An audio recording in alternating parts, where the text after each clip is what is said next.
All right, we're going to talk about money. We like to talk about money, and it's kind of futile, if you're chasing it.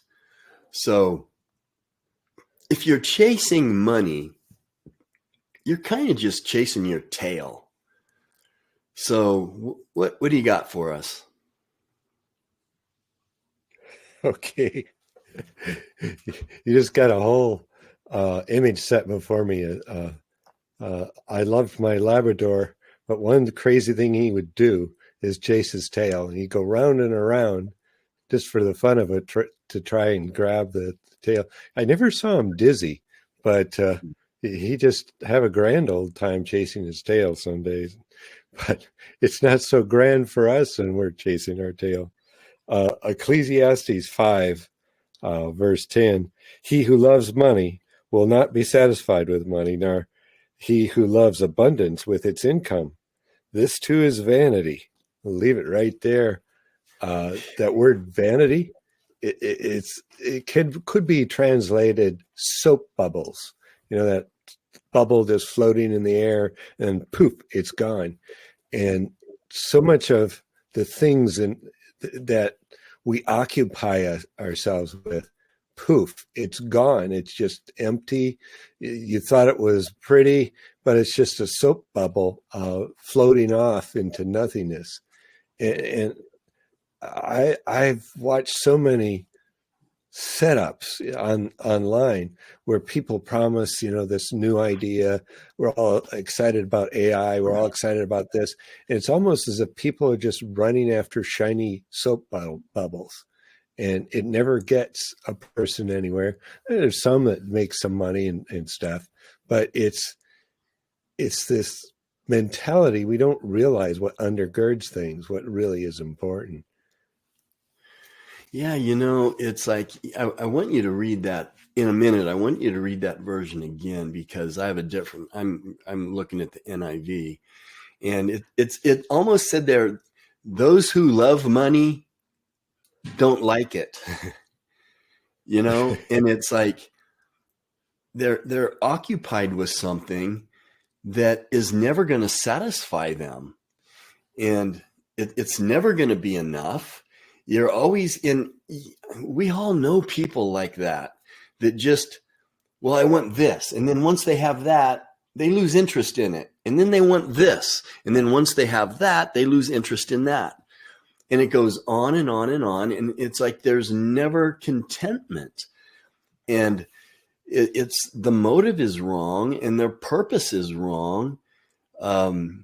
But read that again, right where it says after those who love money.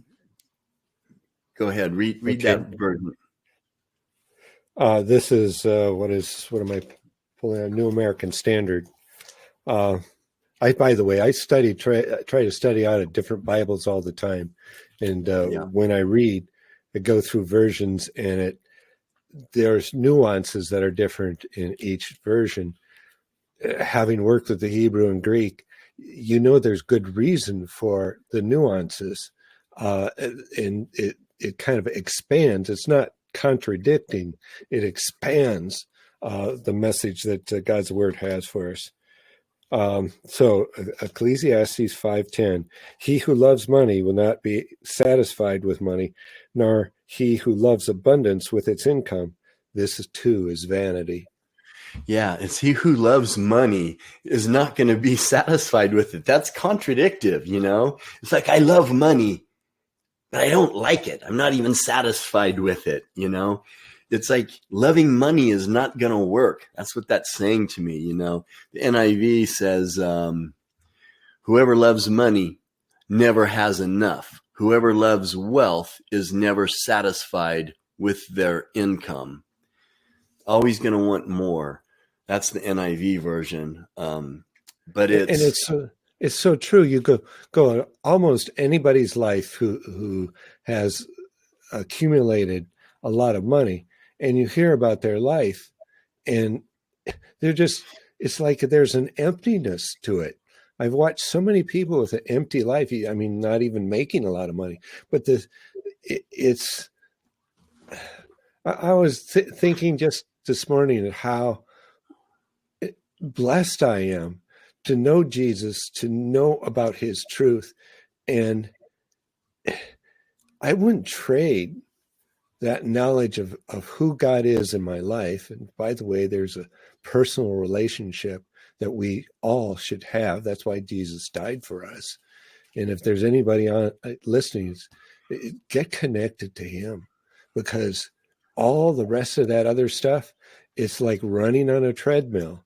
Steve has a lot of treadmills in his place. You never get any place. You're just moving and you think you're doing something, at least in one sense, but we get so busy on the treadmill of life, and it just becomes a frustration. Some of the most unhappy people in the world are in colleges where mommy and daddy paid for their education, and yet they're resentful. They're empty because there's no thankfulness. There's no appreciation of what God has done and blessed them with. And that's exactly what our society is up against again and again, where we lose our focus on the relationship, and it becomes nothing but about the stuff, the money. And it ends up making one person, or us as a society, just so empty, not thankful. We need more. We want more. A typical line that you hear: you deserve this. You deserve a hamburger. You deserve a ice cream, sugar-filled, cool dessert. You deserve all this. And pretty soon you're wobbling around and your body is empty because you've not filled it with what you need instead of what you're so-called deserve. And it's like we see this oozing out every direction in our lives, in our society, in our culture, and we're just not happy. And happiness revolves around the relationship of blessing and giving God glory. You can't have happiness without a truly thankful heart that is based on the goodness of God. Sorry, I went on there, but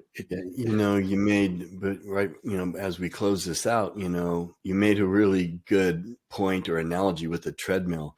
You can go faster and faster and faster on a treadmill, but you're not going to go anywhere. You're just not. So you're going to stay in one spot, and it's futile. I mean, you're getting fit, you're getting in shape. It's not like you're not getting anything out of the treadmill. You're getting more out of the treadmill than you are chasing money. But anyway, as always, we don't want to fool ourselves, or what are we doing? What are we accomplishing? And I just got to add, I have seen so many, especially dads, running full speed on the treadmill, just about to that place where they're going to fall down and get kicked off of the thing. It's life, how people are living life, and it doesn't bring any answers. He's running full speed on the treadmill to send his daughter to a fancy college, and she becomes angry about the whole. She never got to know her dad, never got to be part of the special important things, and it's such a trap, such a dead end if we don't know where we're heading to. And I keep going on this. It's if we're not heading toward Jesus, we're running away from him. And we're losing the best that life has to give. There we go. Yeah, it reminds me of that song from the 70s. I can't remember the name of the artist or the group or the song, but the song is like, I'm going to be just like you, Dad.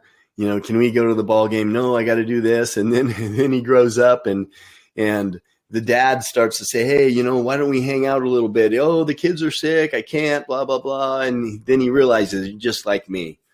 So anyway, thanks for being with us, Pastor. We'll talk to you next time.